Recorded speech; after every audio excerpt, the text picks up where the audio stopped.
Bismillahirrahmanirrahim. Assalamualaikum warahmatullahi wabarakatuh. Dengan seraya memanjatkan puji dan syukur, semoga Allah Subhanahu wa taala memberikan lindungan, berkah dan ridhonya kepada kita. Amin. Kembali melanjutkan dari video sebelumnya tentang asal-usul kenapa SP dipilih sebagai pemimpin umat di zaman kebangkitan tauhid ini. Sudah saya jelaskan di video sebelumnya bahwasanya Soekarno sudah mewariskan kewenangan dari aspek intelektual. Kemudian Nabi Khidir atau Wali Khidir sudah menyerahkan kewenangan aspek dari religi yang berbentuk ilmu laduni. Nah, yang ketiga, Syekh Siti Jenar. Syekh Siti Jenar ini merupakan orang yang memiliki tingkat spirit paling tinggi. Dia memiliki kemampuan sabdo pandito ratu, kalau nggak salah, iya. Jadi begini, kalau seandainya Syekh Siti Jenar mengucapkan sesuatu, itu jadi. Jadi ucapan Syekh Siti Jenar itu diiringi oleh takdir gitu loh. Kalau seandainya dia mengatakan, kamu kok petakilan banget, jadi monyet, itu jadi monyet. Kamu kok kurang ajar, jatuh. Jadi itulah yang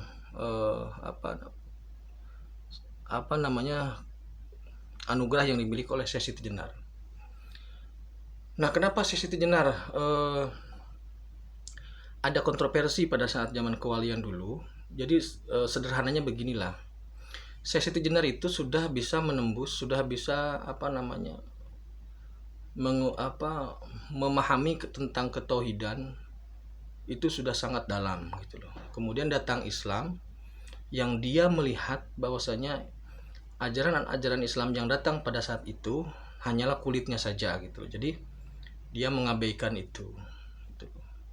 Itulah, jadi di situ ada persepsi tentang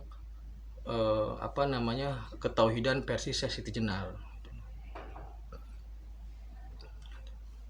Nah, sabdo pandito ratu ini yang dimiliki Syekh Siti Jenar juga sudah diserahkan kepada Satria Piningit.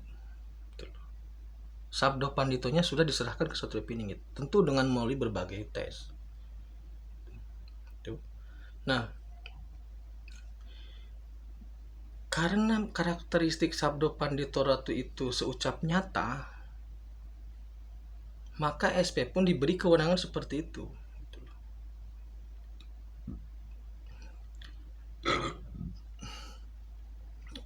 Tuh.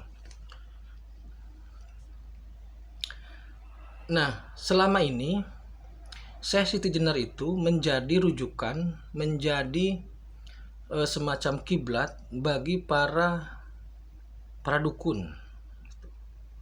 Jadi kalau Soekarno jadi rujukan para intelektual, karakteristik kecerdasannya. Nabi Wali Khidir jadi rujukan ilmu agama bagi para kiai atau para ulama atau para santri. Kemudian Siti Jenar ini menjadi rujukan bagi, mohon maaf ya, pihak-pihak atau orang-orang yang mendalami kebatinan atau kebatinan lah gitu. Jadi kalau ada orang yang berbicara masalah ketauhidan tapi dia tidak menjalankan sholat, ibadah, puasa, maka itu pasti muridnya Syekh Siti Jenar. Gitu aja sudah. Jadi Syekh Siti Jenar menjadi rujukan spirit tapi meninggalkan syariat. Nah, ilmu ini, sabdo pandito ratu ini juga sudah diserahkan ke SP melalui berbagai proses, berbagai ujian, dan SP sudah menerima itu. Gitu ya. Nah, maka di sini sudah ada 3 unsur: intelektual, religi, dan spirit. Intelektual dari Soekarno, religi dari Wali Khidir, dan spirit dari Syekh Siti Jenar. Kemudian yang keempat, untuk mewujudkan atau untuk melakukan proses pengelolaan umat ini tidak cukup dengan SRI atau Sri atau spirit religi intelektual yang sudah dimiliki itu, tetapi butuh yang namanya finansial atau keuangan. Nah, keuangan ini sampai saat ini sejak zaman Nabi Sulaiman itu memang dipegang oleh Ratu Bilqis atau Ratu Pantai Selatan. Nah, selama ini Ratu Pantai Selatan itu mengelola uang bareng bersamaan dengan Nabi Khidir, Sesi Jenar dan Soekarno. Nah, setelah melalui berbagai proses, akhirnya Pantai Selatan mampu diintegrasikan. Saya sudah cerita dalam video penaklukan Ratu Pantai Selatan ya. Jadi yang turun itu memang bukan SP langsung, tapi pengawalnya yaitu Raden Mas Cakrakusuma itu yang turun. Jadi Raden Mas Cakrakusuma turun dan mampu mengungguli atau mampu istilahnya mengintegrasikan selatan untuk ikut menjadi bagian dari pembenahan dunia ini. Maksud menjadi bagian ini tetap bukan sebagai tim ofisial lah, tapi pendukung, bukan sebagai ring 1, tidak menjadi ring 1. Nanti video ke depan saya sampaikan siapa yang terlibat dengan ring 1.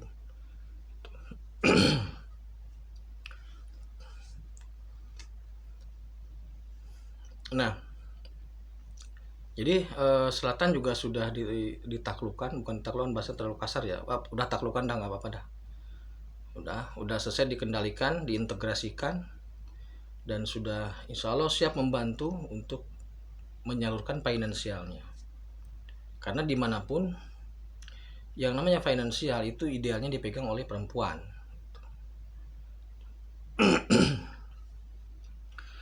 Empat unsur ini sudah dimiliki oleh Satrio Piningit. Soekarno intelektual, Wali Khidir laduni, religi, kemudian Sesi Jenar spirit, Sabdo Pandito Ratu, dan Ratu Selatan itu finansial gitu loh.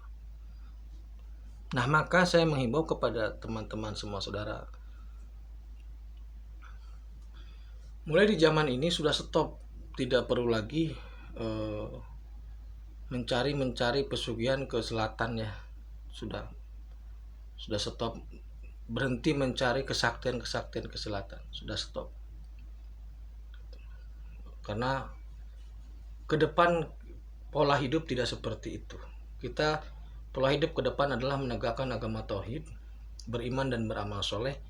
Nanti rezeki akan datang atau akan datang dengan asbab-asbabnya gitu loh. Maksudnya tidak ada lagi kesulitan, yang penting kita bisa berdoa, mau berusaha, beriman, tawakal, berdoa lagi, berusaha lagi, beriman, tawakal, itu akan memperlancar rezeki karena sekarang pola pengintegrasiannya sudah selesai dilakukan gitu.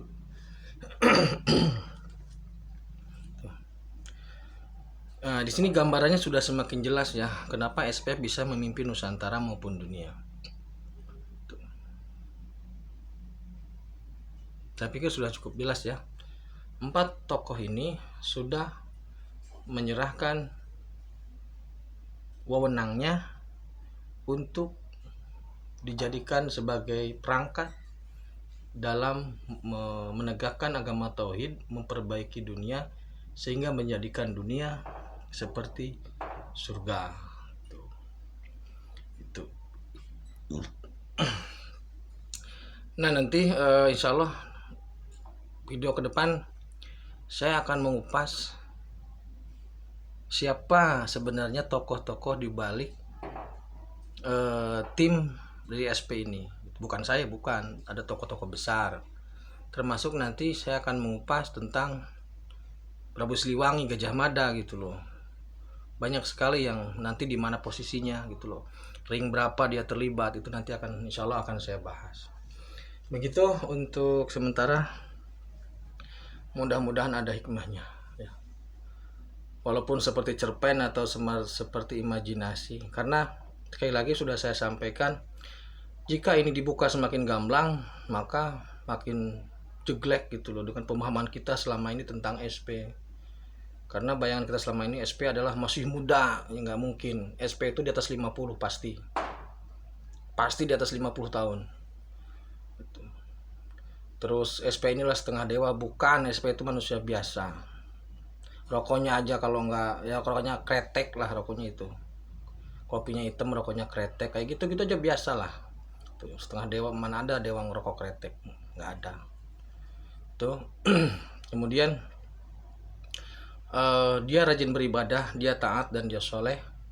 Dia mewarisi 4 unsur itu. Jadi kalau mencari SP silahkan cari ke masjid.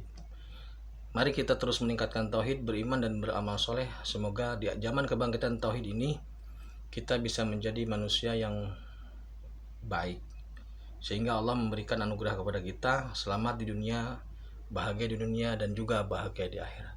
Terima kasih. Khairul kalam. Assalamualaikum warahmatullahi wabarakatuh.